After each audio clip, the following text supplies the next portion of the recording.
حضرت علی نے مقدمہ دائر کیا، یہودی کے پاس نوٹس پہنچتا ہے، حضرت علی نے تمہارے اوپر مقدمہ دائر کیا ہے، تمہیں کورٹ میں، کچہری میں، عدالت میں آنا پڑے گا۔ یہودی اپنی تاریخ میں کورٹ پہ پہنچتا ہے،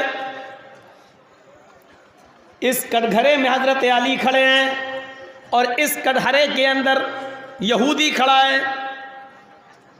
حضرت علی کو حکم ہوتا ہے، بتائیے آپ مدعی ہیں، دعویٰ آپ نے کیا ہے، کیا میٹر ہے آپ کا؟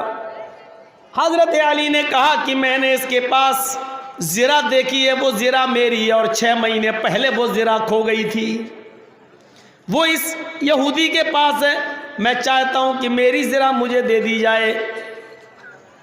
قاضی شرح پوچھتے ہیں، اے یہودی تم اپنی صفائی میں کیا کہنا چاہتے ہو؟ یہودی کہتا ہے کہ امیر المومنین علی جھوٹ بول رہے ہیں، ان کو میری زرہ پسند آئی تو میری زرہ پر انہوں نے نیت خراب کر لی اور میری زرہ کو اپنی زرہ کہنے لگے ہیں۔ کورٹ تو ہوتی ہے دونوں کی باتیں سننے کے لیے۔ اچھا، حضرت علی کو کہا جا رہا ہے میری زرہ دیکھ کر ان کی نیت خراب ہو گئی ہے، دیکھیے الزام کیسا لگ رہا ہے، لیکن تمہیں کچھ کہنے کا حق نہیں ہے۔ وہ اپنی صفائی میں پیش کر رہا ہے، علی تم نہیں بول سکتے۔ اب قاضی شرح نے یہ نہیں کہا اتنا بڑا آدمی اور امیر المومنین کیوں جھوٹ بولے گا، بلکہ قاضی شرح نے دستور کے مطابق، لاء کے مطابق، قانون کے مطابق ایک نقطہ اٹھایا اور کہا، اے علی، امیر المومنین نہیں کہہ رہے ہیں کیونکہ کٹگھرے میں ایک مجرم کی حیثیت سے آئے ہو، امیر المومنین نہیں کہا جائے گا تمہیں۔ اے علی، اگر اس کے پاس جو زرہ ہے وہ تمہاری ہے تو تم کوئی گواہ پیش کرو جو یہ کہے کہ یہ زرہ میری ہے۔ حضرت علی نے اپنے بیٹے کو بلایا، اے حسن اس کی زرہ دیکھو اور بتاؤ کہ یہ زرہ کس کی ہے۔ ان کے بیٹے حضرت حسن نے زرہ دیکھی اور زرہ دیکھنے کے بعد یہودی کو دے دی اور کٹگھرے میں کھڑے ہو کر گواہی دی، اس یہودی کے پاس جو زرہ ہے وہ میرے ابو کی، وہ حضرت علی کی، امیر المومنین کی، حضرت علی کی ہے، میں گواہی دیتا ہوں۔ قاضی شرح منچ پر جس کرسی پر بیٹھے اسی کرسی پر حکم دیتے ہیں، اے علی، جناب محمد رسول اللہ کا فرمان ہے باپ کے حق میں کسی بات کی گواہی دینا ہو اور کسی گواہ کو بلوانا ہو تو باپ کے لیے گواہی دینے والا اگر اس کا بیٹا آتا ہے تو باپ کے حق میں بیٹے کی گواہی نہیں مانی جائے گی، کیونکہ اولاد تو اپنے باپ کے فیور میں بولتی ہی ہے۔ لہٰذا اے علی، تمہارے بیٹے حسن کی گواہی ختم کی جاتی ہے، بیٹے کی جگہ کسی اور کی گواہی لاؤ۔ بیٹے کی گواہی نہیں مانی جائے گی کیونکہ بیٹا تو وہی بولے گا جو باپ بول رہا ہے۔ حضرت علی کے خلاف فیصلہ۔ حضرت علی نے کہا ایک اور گواہ ہے میرے پاس، آواز دی میرے غلام قمبر کو بلایا جائے۔ حضرت علی کا غلام قمبر آتا ہے، کٹگھرے میں کھڑا ہوتا ہے، زرہ دیکھ کر کہتا ہے، قاضی صاحب یہ زرہ میرے مالک کی، میرے آقا کی، علی کی ہے۔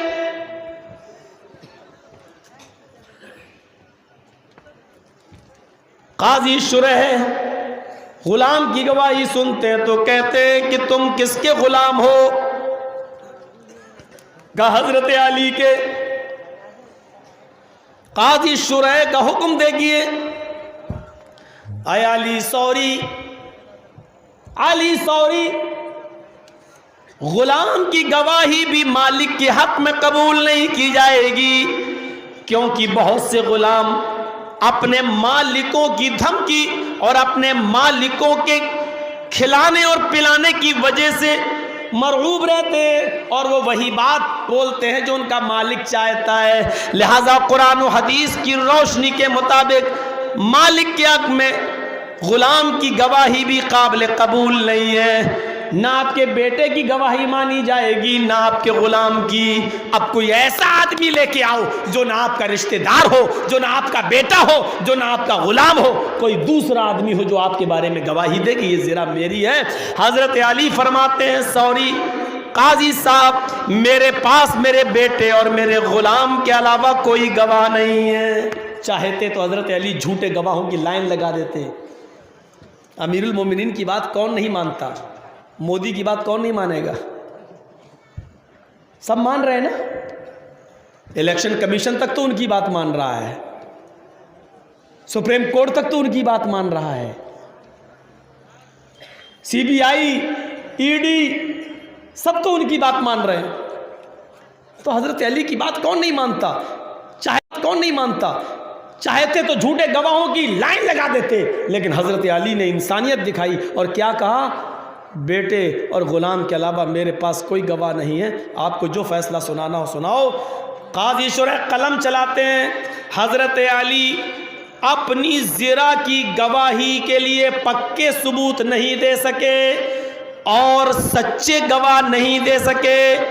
بیٹے کی اور غلام کی گواہی قابل قبول نہیں ہے, اس لیے زرا کی گواہی کسی دوسرے آدمی کے ذریعے نہیں مل سکی, اس لیے حضرت علی کا فیصلہ خارج کیا جاتا ہے, حضرت علی کا دعویٰ خارج کیا جاتا ہے اور یہ زرا یہودی کو دی جاتی ہے اور یہودی اس زرا کا مالک رہے گا. اسلامی کنٹری میں اسلامی امیر المومنین کے خلاف فیصلہ سنایا جا رہا ہے اور فیصلہ سنانے والا حضرت علی کا بنایا ہوا قاضی شرح ہے, جس کو حضرت علی نے قاضی بنایا ہے, اور ایک معمولی یہودی کو حق دیا جا رہا ہے کہ یہ زنا تمہاری ہے. غور کرو حضرت علی کی کتنی بڑی انسلٹ ہو رہی ہے, بڑی عدالت میں, بڑے مجمع میں, لیکن قاضی شرح نے کوئی پرواہ نہیں کی ہے. امیر المومنین ہیں آپ, ٹھیک ہے اپنی جگہ پر, لیکن فیصلہ سنانے کا حق مجھے ہے. قرآن و حدیث کے مطابق فیصلہ سنایا, آپ سچے اور پکے گواہ پیش نہیں کر سکے, لہذا زرا اسی کی مانی جائے گی جس کے پاس زرا ہے. اے یہودی, اس زرا کے مالک تم ہو. وہ یہودی جب کورٹ سے نکلتا ہے, کٹگھرے سے نکلتا ہے, وہ یہی دیکھنا چاہ رہا تھا کہ دیکھیں اس اسلامی کنٹری کے اندر حضرت علی کے بنایا ہوا جج کیا فیصلہ کرتا ہے. جیسے ہی اس یہودی نے یہ فیصلہ اپنے حق میں سنا, وہ زرا لے کر باہر آیا اور کورٹ کے کچہری کے عدالت کے دروازے پر کھڑا ہو کر سارے لوگوں کے سامنے کہتا ہے, جج صاحب آپ نے فیصلہ قرآن و حدیث کے مطابق سنایا, آپ قابل مبارکباد ہیں. اب میرا دعویٰ سنیے اور اب میری طرف سے بھی اعلان سنیے.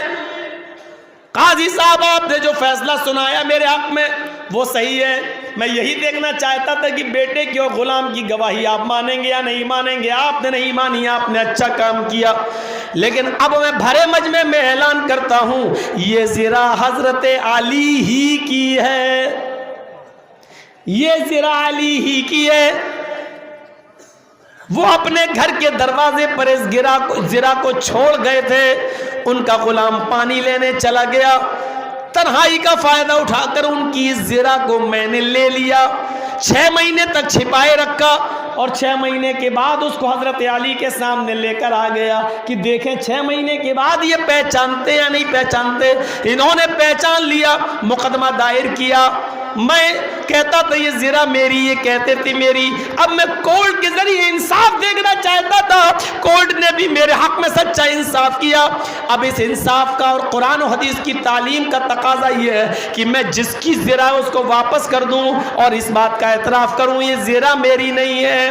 حضرت علی کے ہاتھ میں وہ زرا دیتے ہیں, اے امیر المومنین یہ زرا آپ کی ہے, آج میں بھرے مجمع میں یہ زرا آپ کو دے رہا ہوں. حضرت علی رضی اللہ تعالیٰ عنہ وہ زرا اپنے ہاتھ میں لیتے ہیں, یہ زرا دے رہے ہیں, وہ زرا لے رہے ہیں.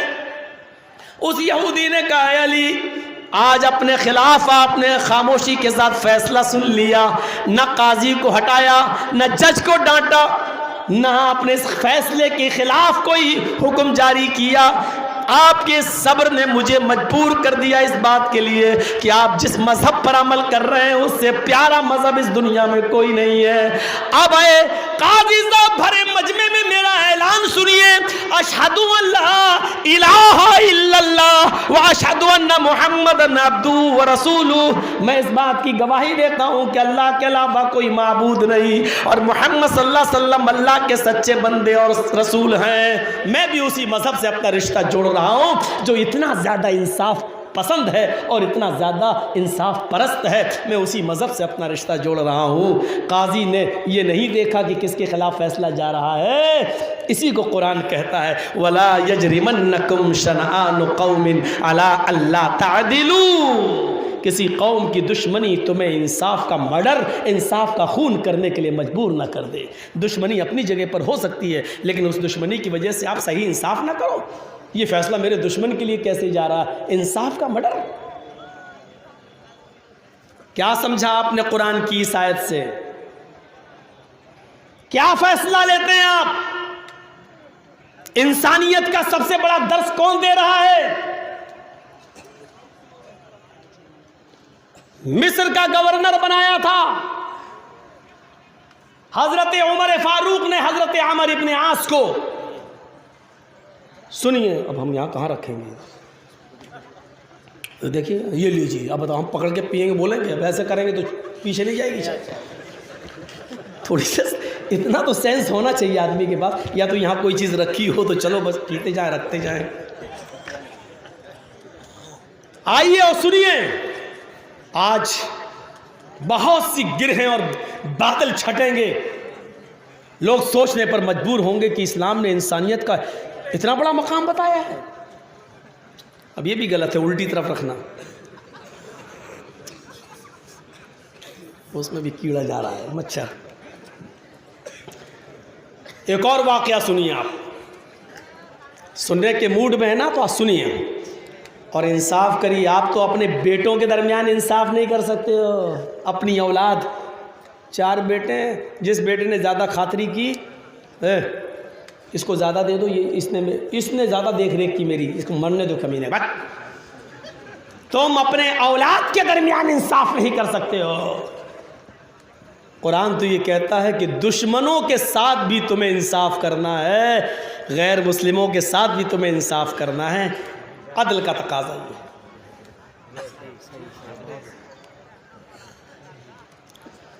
مصر کا گورنر بنایا تھا۔ اور سنیے بڑا دلچسپ واقعہ، دل کانپ جائیں گے تمہارے، دل تھرا جائیں گے، کیسا انصاف۔